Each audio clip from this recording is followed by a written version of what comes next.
The question is which of the following is not the human objective. अगर हम बात करें ह्यूमन ऑब्जेक्टिव्स की, जिसको हम इंडिविजुअल ऑब्जेक्टिव्स या फिर पर्सनल ऑब्जेक्टिव्स भी बोलते हैं, तो ये वो ऑब्जेक्टिव्स होते हैं जो किसी भी एम्प्लॉयज के इंडिविजुअल नीड्स से रिलेटेड होते हैं, राइट। तो कोई भी ऑर्गेनाइजेशन के लिए जो एम्प्लॉयज होते हैं वो सबसे इंपॉर्टेंट एसेट बोलो या फिर बहुत इंपॉर्टेंट आपके रिसोर्सेज होते हैं, राइट। तो उनके नीड्स को, उनके ऑब्जेक्टिव्स को सेटिस्फाई करना भी बिजनेस का एक ऑब्जेक्टिव होता है, राइट। तो हमें बताना है कि इन सारे ऑप्शंस में से कौन सा आपके ह्यूमन ऑब्जेक्टिव नहीं है, हमें वो बताना है। तो हम स्टार्ट करते हैं ऑप्शन नंबर 4 से, नीचे से स्टार्ट करते हैं। ऑप्शन नंबर 4 है perks like rent free house and medical facilities. अगर हम बात करें पर्क्स की, जैसे कि आपका रेंट फ्री हाउस हो गया, फिर मेडिकल फैसिलिटीज हो गया, फिर अलाउंसेस हो गए, तो कोई भी एम्प्लॉय जो काम करता है उसका ये चीज़, वो उसका एक तरह से ऑब्जेक्टिव होता है कि वो सैलरी उसको मिले, उसके अलावा कुछ एडिशनल बेनिफिट्स भी उसको मिले, पर्क्स के फॉर्म में कुछ एडिशनल बेनिफिट्स भी मिले, राइट। तो ये किसी भी एम्प्लॉय का एक ऑब्जेक्टिव होता है। तो इस चीज़ को, तो एम्प्लॉय के इस ऑब्जेक्टिव को पूरा करना भी बिजनेस का एक ऑब्जेक्टिव है कि आप अपने एम्प्लॉयज को सैलरी के अलावा कुछ एडिशनल बेनिफिट्स दो पर्क्स के फॉर्म में, राइट। तो ये एक ह्यूमन ऑब्जेक्टिव है या फिर ये एक इंडिविजुअल ऑब्जेक्टिव है, ठीक है। ऑप्शन नंबर 3 पे आया, that is recognition and respect. तो कोई भी एम्प्लॉय, अगर वो किसी ऑर्गेनाइजेशन में काम कर रहा है तो वो चाहेगा कि उसमें वहाँ पे उसको, अगर कोई कुछ अच्छा काम करता है, कुछ अगर एफर्ट्स कर रहा है, मेहनत कर रहा है, तो उसके लिए उसको सराहा जाए, उसके एफर्ट्स को रिकॉग्नाइज किया जाए।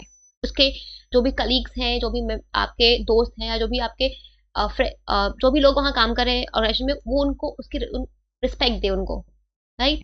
तो यहाँ पे ये चीज़, तो ये किसी भी एम्प्लॉय का एक ऑब्जेक्टिव होता है कि उसको अपने कंपनी में, अपने ऑर्गेनाइजेशन में रिकॉग्निशन मिले, रिस्पेक्ट मिले।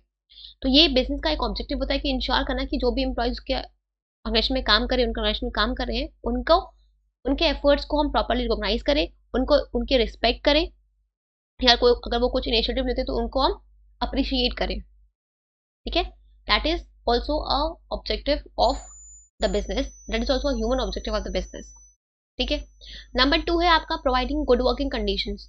तो ये चीज़ आपको, किसी भी बिजनेस का ये ऑब्जेक्टिव होता है कि वो अपने एम्प्लॉयज़ को एक प्रॉपर, एक अच्छा और एक सेफ वर्किंग कंडीशन प्रोवाइड करे। मतलब कि जो भी इंफॉर्मेशन, जो भी वर्किंग कंडीशंस में जिसमें वो उनके एम्प्लॉयज़ काम कर रहे हैं, वो हेल्दी हो, वो सेफ हो, वो अच्छा हो, इस चीज़ को इंश्योर करना एक बिजनेस की ह्यूमन ऑब्जेक्टिव होता है, एक बिजनेस का इंडिविजुअल ऑब्जेक्टिव होता है, राइट। तो ये भी आपका इंडिविजुअल ऑब्जेक्टिव या फिर ह्यूमन ऑब्जेक्टिव है। आते हैं ऑप्शन नंबर 1 पे, दैट इज कम्युनिटी सर्विस। तो कोई भी कम्युनिटी सर्विस मतलब क्या, सोशल सर्विस। जैसे आपका डोनेशन हो गया, आपका क्या बोलते हैं, डोनेशन के अलावा आपका कोई चैरिटेबल काम हो गया, कोई चैरिटी हो गई, कोई डोनेशन हो गई, सब आपका क्या है, ये सब आपका सोशल सर्विसेज है। जब भी कोई बिजनेस कोई सोशल सर्विस करते हैं तो उससे ये क्या है, ये बिजनेस की सोशल ऑब्जेक्टिव होता है। इससे बिजनेस अपना सोशल ऑब्जेक्टिव पूरा करती है कि आपको सोसाइटी के बेनिफिट के लिए कुछ करना है, चाहे वो आप सोशल सर्विस के फॉर्म में ही क्यों ना करो, चैरिटी के फॉर्म में करो या डोनेशन के फॉर्म में करो। तो ये जो कम्युनिटी सर्विस है, सोसाइटी का सर्विस है, ये बिजनेस का सोशल ऑब्जेक्टिव है, ठीक है। ये बिजनेस का ह्यूमन ऑब्जेक्टिव नहीं, ये बिजनेस का सोशल ऑब्जेक्टिव है। दैट इज ऑप्शन नंबर 1 जो है, ये ह्यूमन ऑब्जेक्टिव नहीं है। तो option number 1 will be your right answer.